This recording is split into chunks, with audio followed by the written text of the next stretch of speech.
কেমন আছে শিক্ষার্থীরা? আমরা আজকে অধ্যায় 13-এর পরবর্তী টপিকস নিয়ে আলোচনা করব, জীববৈচিত্র্য। আশা করি লাস্ট ক্লাসটা তোমরা পরিষ্কারভাবে বুঝতে পেরেছ। আমরা জীববৈচিত্র্য দিয়ে শুরু করব, অর্থাৎ বায়োডাইভার্সিটি। দেখো, অনেকগুলো প্রাণী, উদ্ভিদ, বৈচিত্র্যময় উদ্ভিদ ও প্রাণীর পৃথিবীব্যাপী, ঠিক না? এই যে এত বৈচিত্র্যটা, এটি কিন্তু জীববৈচিত্র্য। জীববৈচিত্র্যের প্রকারভেদ আছে 3 ধরনের জীববৈচিত্র্য: প্রজাতিগত বৈচিত্র্য, বংশগতীয় বৈচিত্র্য, বাস্তুতান্ত্রিক বৈচিত্র্য। প্রজাতিগত বৈচিত্র্য কি? দেখো, হরিণ এবং বাঘ। হরিণ এক প্রজাতির, বাঘ এক প্রজাতির। হরিণের স্বভাব শান্ত, বাঘের স্বভাব হিংস্র। এই যে এক প্রজাতি থেকে এক প্রজাতির যে আলাদা স্বভাবের, দেখতে আলাদা, এটি হচ্ছে প্রজাতিগত বৈচিত্র্য। বংশগতি বৈচিত্র্য কি? দেখো, এখানে হরিণ আছে, এখানেও হরিণ। এই হরিণের শিংটা কত বড়, এই হরিণের কিন্তু সেখানে শিং নেই। তাহলে একই প্রজাতির মধ্যে যে বিভিন্ন ভ্যারিয়েশন থাকে, সেটা কিন্তু বংশগতি বৈচিত্র্যের মধ্যে পড়ে। দেখো, মানুষ, হয়তো এরা দুই বোন, একজন ডার্ক কমপ্লেক্সন, একজন ফেয়ার কমপ্লেক্সন, তা এটা বংশগতি বৈচিত্র্য। হরেক রকমের চেহারা সবই বংশগতি বৈচিত্র্যের মধ্যে পড়ে। বাস্তুতান্ত্রিক বৈচিত্র্য দেখো, এটা জলজ উদ্ভিদ, জলজ পরিবেশে জলজ উদ্ভিদ ভালো জন্মে। এটা হচ্ছে বন্য ফুল, সেটা বনে বনে হয়, কোনো যত্ন ছাড়াই এই ধরনের গাছ জন্মে থাকে, ফুল ফোটে। এখানে দেখতে পাচ্ছ ম্যানগ্রোভ বন, শ্বাসমূল উঠেছে। এটা লবণাক্ত এলাকায়, যেখানে বেশিরভাগ সময় জলাবদ্ধতা থাকে, তাই এরা শ্বাস নিতে পারে না, তাই মাটির ভিতর থেকে শ্বাসমূলগুলো মাটি ভেদ করে উপরে উঠে আসে। তাহলে এটার এই পরিবেশের জন্য এই ধরনের গাছ প্রযোজ্য। এটা আর এক ধরনের বনভূমি দেখতে পাচ্ছ না? এক এক জায়গায় এক এক রকম। কেন? কারণ এক এক জায়গার বাস্তুতন্ত্র এক এক রকম। তাহলে এইটা একটা বৈচিত্র্য, বাস্তুতান্ত্রিক বৈচিত্র্য। এখন আমরা জানবো আন্তঃক্রিয়া। আন্তঃক্রিয়া মানে কি? একে অপরের সাথে সম্পর্ক। অনেক ধরনের আন্তঃক্রিয়া এই পরিবেশে বিরাজমান। আমরা জানি যে সবুজ উদ্ভিদ স্বনির্ভর, না? এরা সালোক সংশ্লেষণ প্রক্রিয়া খাদ্য তৈরি করতে পারে, তাই এদেরকে বলা হয় অটোট্রপিক বা স্বভোজী। আচ্ছা, কিন্তু পরিবেশতান্ত্রিক দিক থেকে চিন্তা করলে দেখা যায় সবুজ গাছপালা সহ কোনো জীবই কিন্তু স্বনির্ভর নয়।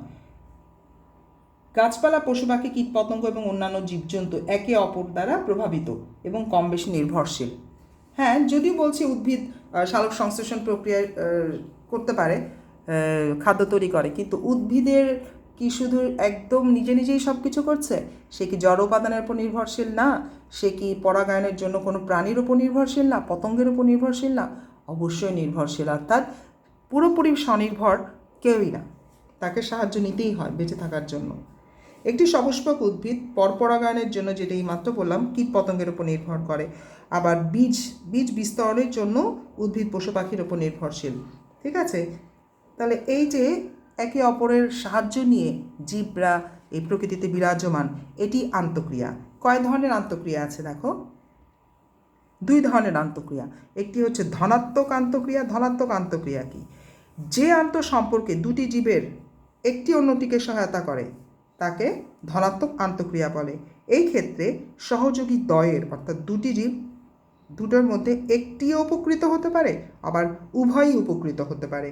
লাভজনক এই আন্তঃক্রিয়াকে আবার 2টি ভাগে ভাগ করা হয়। অর্থাৎ কেউ কিন্তু অপকার বা উপকার পাবে না এরকম না।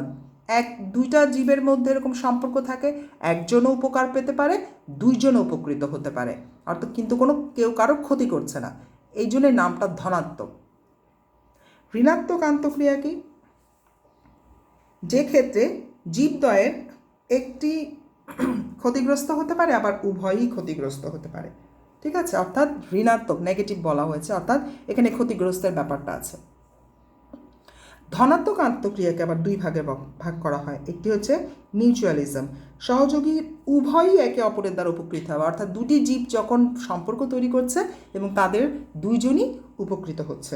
পরে আমরা বিভিন্ন স্লাইডে আলাদা আলাদা করে এগুলো দেখব। আর একটা কমেন্সালিজম। কমেন্সালিজমে আবার একজন উপকৃত হচ্ছে, তবে আর একজন কোনো সমস্যা হচ্ছে না, কিন্তু সে উপকার করছে, কিন্তু তার বিনিময়ে সে কোনো সুবিধা পাচ্ছে না। এটি ধনাত্মক আন্তঃক্রিয়ার আরেকটি, অর্থাৎ মিউচুয়ালিজমে দুজনে উপকৃত হয়, কমেন্সালিজমে একজন উপকৃত হয়, একটি জীব উপকৃত হয়। ঋণাত্মক আন্তঃক্রিয়ার তিনটি ধরন আছে। প্রথমটি হচ্ছে শোষণ। শোষণকে আর একটা ইংরেজিতে বলা হয় এক্সপ্লয়টেশন। এক্ষেত্রে একটি জীব অন্য জীবকে প্রত্যক্ষ বা পরোক্ষভাবে তার অধিকার থেকে বঞ্চিত করে নিজের অধিকার ভোগ করে। কীরকম চিন্তা করো, আমরা ব্যাখ্যা পরে দেখব। প্রতিযোগিতা। প্রতিযোগিতা মানে সবাই টিকে থাকার জন্য চেষ্টা করছে, যে শক্তিশালী সেই শেষ পর্যন্ত টিকে থাকে। এটা ডারউইনের আন্তঃপ্রজাতিক এবং অন্তঃপ্রজাতিক সংগ্রামটাই হচ্ছে প্রতিযোগিতা। আমরা স্লাইডে আরও পরে দেখব, আমরা নামগুলো আগে দেখে দিই। আরেকটি হচ্ছে অ্যান্টিবায়োসিস। একটি জীব কর্তৃক সৃষ্ট জৈব রাসায়নিক পদার্থের কারণে একটা কেমিক্যাল তৈরি করবে, যার জন্য অন্য জীবের বৃদ্ধি এবং বিকাশ আংশিক বা সম্পূর্ণভাবে বাধাগ্রস্ত হবে, এমনকি মৃত্যুও হতে পারে। অর্থাৎ রাসায়নিক পদার্থ নিঃসৃত করছে, রাসায়নিক পদার্থ দ্বারা আর একটা জীবকে ক্ষতি করছে, সেটি হচ্ছে অ্যান্টিবায়োসিস। এখন আমরা আলাদা আলাদা করে স্লাইডগুলো একটু বোঝার চেষ্টা করব। এটা কি মিউচুয়ালিজম। দেখো এই ছবিতে কি আছে, প্রজাপতি কি করছে, মধু আহরণের জন্য ফুলে ফুলে ঘুরে বেড়াচ্ছে। এতে প্রজাপতির সুবিধা হচ্ছে না, সে মধু সংগ্রহ করতে পারবে। আর তাহলে এটা প্রাণীর উপকারিতা হলো। এর কি উপকারিতা হচ্ছে ফুলের, যখন প্রজাপতিটি এখানে মধু আহরণের জন্য আসবে তখন এই ফুলের পরাগরেণুটা তার অঙ্গ বিভিন্ন প্রত্যঙ্গে উপাঙ্গতে লেগে যাবে, কারণ এগুলো আঠালো হয়। তখন এই প্রজাপতি যখন আর একটা ফুলে যাবে এই প্রজাতির, তখন সেই পরাগরেণুটা স্থানান্তর করে দেবে। তখন এই ফুলের একটা সুবিধা হয়ে গেল, কি পরাগায়ন সংগঠিত হয়ে গেল। এটা কি, তাহলে এখানে দেখুন দুজনে উপকৃত হচ্ছে, তাহলে এটা মিউচুয়ালিজম। এটা কি দেখতে পাচ্ছ, দেখি কি মনে হচ্ছে, একটি শিকড়, ঠিক না? কি শিকড় বলো দেখি। এটাকে লিগুমিনাস জাতীয় উদ্ভিদ অর্থাৎ সিম জাতীয় উদ্ভিদের শিকড় এটা দেখানো হয়েছে। এখানে দেখবা গুটি গুটি গুটি গুটি দেখা যাচ্ছে, ঠিক আছে? এটাকে ইংরেজিতে বলা হয় নডিউল। এই নডিউলে কি হয়, এইখানে বায়বীয় নাইট্রোজেন সংবন্ধন করতে পারে। এখানে একটা বিশেষ ব্যাকটেরিয়া থাকে যেটাকে বলা হয় রাইজোবিয়াম ব্যাকটেরিয়া। এই রাইজোবিয়াম ব্যাকটেরিয়া সিম জাতীয় উদ্ভিদের শিকড়ে অবস্থান করে, গুটি তৈরি করে বা নডিউল তৈরি করে এবং বাতাসের নাইট্রোজেনকে সেখানে সংবন্ধন করে। নাইট্রোজেন একটা ইম্পর্ট্যান্ট নিউট্রিশন গাছের জন্য, যেটা মাটি থেকে শোষণ করার কথা। সব উদ্ভিদ তাই করে, কিন্তু এই সিম জাতীয় উদ্ভিদের নডিউল থাকে বলে, এই রাইজোবিয়াম ব্যাকটেরিয়া থাকে বলে এরা মাটিতে ওই পুষ্টি উপাদ দিতে হবে সেখান থেকে শোষণ করার প্রয়োজন হয় না। এরা সরাসরি, এদের ক্ষমতা থাকে যে বাতাস থেকে নাইট্রোজেনকে তারা সংবন্ধন করতে পারে। তাহলে এটা একটা বিশেষ ক্ষমতা, ঠিক না? তাহলে এখানে রাইজোবিয়াম ব্যাকটেরিয়াটা বেঁচে আছে, এখান থেকে পুষ্টি নিয়ে তার উপকার হচ্ছে। আর রাইজোবিয়াম ব্যাকটেরিয়া থাকার কারণে সিম জাতীয় গাছেরও নাইট্রোজেন সংবন্ধনের সুবিধা হচ্ছে, অর্থাৎ দুজনই উপকৃত হচ্ছে। এটা দুটো প্রাণীকে, এখানে দুটো জীবকে, একটা রাইজোবিয়াম ব্যাকটেরিয়া আর একটা সিম গাছ। এখানে কি দেখতে পাচ্ছ, একটা বাকল না, একটা গাছের বাকল। এটা কি কি মনে হয় তোমাদের? ঠিক ধরেছ, লাইকেন। এখানে শৈবাল এবং সাদা সাদা ছত্রাক, একটি শৈবাল এবং একটি ছত্রাকের সহ অবস্থান, একসাথে অবস্থানকেই বলা হয় লাইকেন। ছত্রাক কীভাবে সাহায্য করে, বাতাস থেকে জলীয় বাষ্প গ্রহণ করে এবং উভয়ের ব্যবহারের জন্য খনিজ লবণ সংগ্রহ করে। সাদা সাদা ছত্রাকটা হচ্ছে জলীয় বাষ্প এবং খনিজ লবণ শোষণ করছে, আর সবুজ শৈবাল কী করছে, ক্লোরোফিলের মাধ্যমে নিজের জন্য এবং ছত্রাকের জন্য শর্করা জাতীয় খাদ্য প্রস্তুত করে। কারণ আমরা জানি ছত্রাক খাদ্য তৈরি করতে পারে না, তাহলে শৈবাল খাদ্য প্রস্তুত করে, ওর কাঁচামাল ও বাজার করে নিয়ে আসছে। ছত্রাক সে কাঁচামাল দিয়ে সে সালোক সংশ্লেষণ করছে এবং নিজেও খাচ্ছে, ছত্রাককেও উপকার করছে। তাহলে এখানে ছত্রাক উপকৃত হচ্ছে, শৈবাল উপকৃত হচ্ছে। এটাকে বলা হয় মিউচুয়ালিজম। আমি তিনটি উদাহরণ দেখিয়েছি। দেখো কমেন্সালিজম। কমেন্সালিজমে আমি আগেই বলেছি যে একটি জীব উপকৃত হবে আর অন্য সহযোগী সদস্য উপকৃত না হলেও কোনো ক্ষতি হবে না। যেমন রোহিণী জাতীয় গাছ। রোহিণী জাতীয় গাছ, এদের মূল থাকে যা অ্যাপোফাইট মূল, মূলের সাহায্যে এরা মাটিতে আবদ্ধ করে, ঠিক আছে, এবং অন্য বড় উদ্ভিদকে আরোহণ করে ওপরে ওঠে। কেন ওপরে ওঠে? বেশি আলো পাওয়ার জন্য। এরূপ অন্য বৃক্ষের ওপর প্রসারিত হয়ে বেশি পরিমাণে আলো গ্রহণ করে এবং কাষ্ঠল লতা খাদ্যের জন্য আশ্রয় দানকারী উদ্ভিদের ওপর নির্ভর করে না। যেমন এর মানে এই না এই এই কাণ্ডের ওপর আর একটা যে গাছঠোল গাছের ওপর সে জড়িয়ে জড়িয়ে উপরে উঠেছে, সেখান থেকে কিন্তু খাদ্য শোষণ করছে না, ঠিক আছে? সে কিন্তু নিজেই করতে পারে, খাদ্য তৈরি করতে পারে, আশ্রয়দানকারী উদ্ভিদের উপর নির্ভর করে না এবং তার কোনো ক্ষতিও করে না। পরাশ্রয়ী উদ্ভিদ বায়ু থেকে খাদ্য গ্রহণ করে, কিন্তু আশ্রয়দাতা এরা হচ্ছে বায়ু থেকে খাদ্য গ্রহণ করছে, আর যে আশ্রয় দিয়েছে সেখান থেকে কিন্তু খাদ্য গ্রহণ করে না, তার কোনো ক্ষতিও করে না বা তার খাবারে ভাগ বসাচ্ছে না। শৈবাল এবং অন্য উদ্ভিদ দেহের ভেতরেও আশ্রয় নিয়ে বসবাস করে, কিন্তু আশ্রয়দাতার ক্ষতি করে না। তাহলে এই গাছগুলো কি দেখো, মানি প্ল্যান্ট গাছ একটি গাছের উপর জড়িয়ে জড়িয়ে সে আলো বাতাস নিচ্ছে, এর মানে এই না সে সেখান থেকে পুষ্টি নিচ্ছে। সে তার মতো সে স্বনির্ভর, পুষ্টি উপাদান নিজে নিজেই নিজের প্রয়োজনে করতে পারে, খালি একটা আশ্রয় গ্রহণ করে, কারণ নরম কাণ্ড থাকে, আর একটা গাছের হেল্প লাগে, সাহায্য লাগে না। তাহলে এগুলোকে বলা হয় কমেন্সালিজম। একজন উপকৃত হচ্ছে আর একজন উপকার করছে, কিন্তু তার বিনিময়ে ক্ষতিগ্রস্ত হচ্ছে না। শোষণ, শোষণ আমরা জেনেছিলাম ঋণাত্মক আন্তঃক্রিয়া, এক্সপ্লয়টেশনে ছিল, এখানে কিন্তু ক্ষতিগ্রস্ত হওয়ার ব্যাপারটা আছে। প্রথমে আমরা এই ছবিটা একটু খেয়াল করি। কি পাখি এটা? কোকিল। কোকিলের গল্প তোমরা সবাই জানো। কোকিল কখনো নিজের বাসা বানায় না, সে ডিম পাড়ে কাকের বাসায়, কাকের ডিমের সাথে। তাহলে এখানে তো কাক যদি উদার হয়, এখানে তো কোনো সমস্যা হওয়ার কথা না, কাকের তো ক্ষতি হওয়ার কথা না। কিন্তু সে কী করে, নিজে ওখানে ডিম পেড়ে কাকের ডিমগুলোকে ফেলে দেয়। কাক এক সময় দেখে যে ওই ডিম থেকে কাক কি অন্য যে কোনো পাখির বাসায় এটা করে, অন্য বাচ্চা ডিম ফুটে বের হচ্ছে, কিন্তু এই বুদ্ধি বা এই রহস্য কিন্তু সেই পাখি আর বুঝতে পারে না। তখন সেই পাখিকেই, অর্থাৎ কোকিলের বাচ্চাকেই, সেই যাদের ডিমগুলোকে ফেলে দিয়েছিল তার সে চিন্তা না করে না বুঝেই এই কোকিলের বাচ্চাকেই তারা পরম মমতায় লালন পালন করে। তারপর সে কোকিল ছানা যখন বড় হয়ে যায়, সে তার মতো উড়ে চলে যায়, সে আর ফেরত আসে না। তাহলে এইখানে কোকিল কী করছে, আর একজনের সাহায্য নিচ্ছে, আর একটা পাখির সাহায্য নিচ্ছে এবং তার ক্ষতি করছে। তাহলে এটাও শোষণ। এখানে কি দেখতে পাচ্ছ, স্বর্ণলতা একটি গাছ।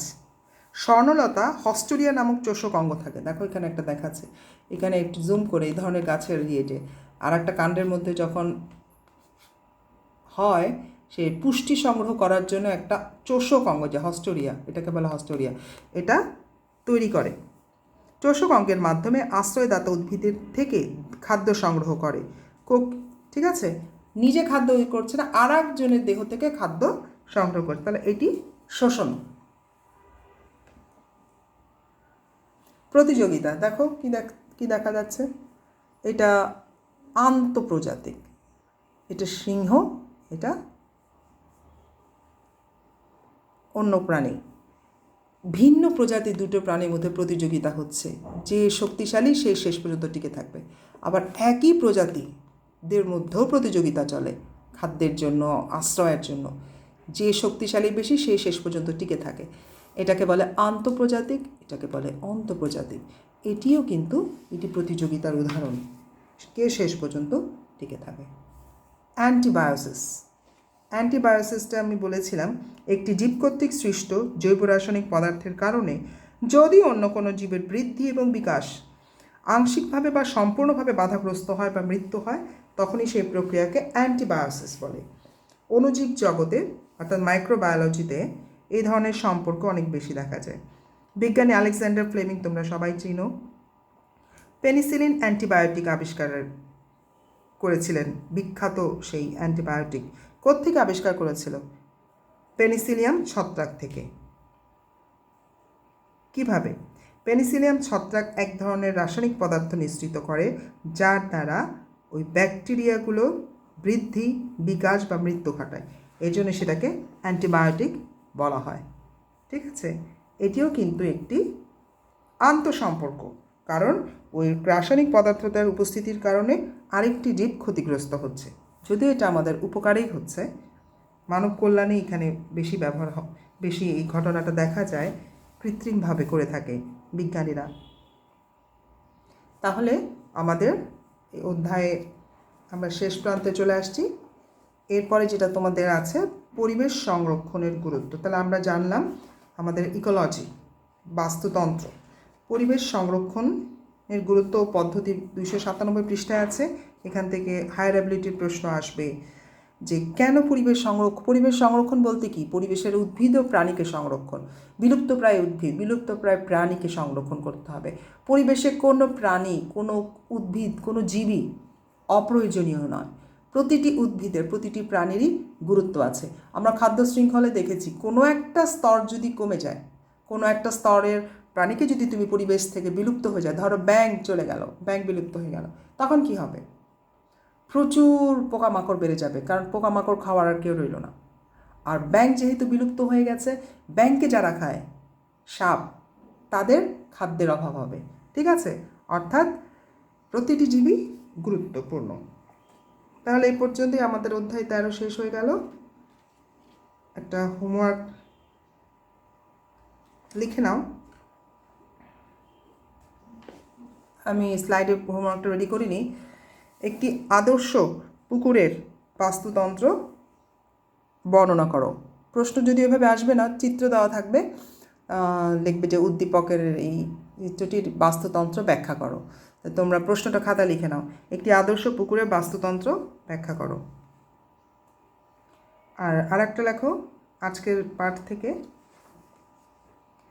ধনাত্মক আন্তঃক্রিয়া উদাহরণ সহ ব্যাখ্যা করো। ধনাত্মক আন্তঃক্রিয়া ছবি দেওয়া থাকবে উদ্দীপকে, উদ্দীপক দেখে বুঝতে হবে যে এটা কোন আন্তঃক্রিয়া। তো আমি আজকে ধনাত্মক আন্তঃক্রিয়াটা তোমরা একটু পড়বে, বাসায় পড়ে ক্লাস ওয়ার্ক খাতায় বা হোমওয়ার্ক খাতায় যেটাই আছে সেটাতে লিখবে। ঠিক আছে? ভালো থেকো। কোনো জায়গায় সমস্যা হলে, না বুঝলে আমাকে জানাবে। তোমাদের সুস্বাস্থ্য কামনা করি। বাই। আবার আগামী ক্লাসে কথা হবে।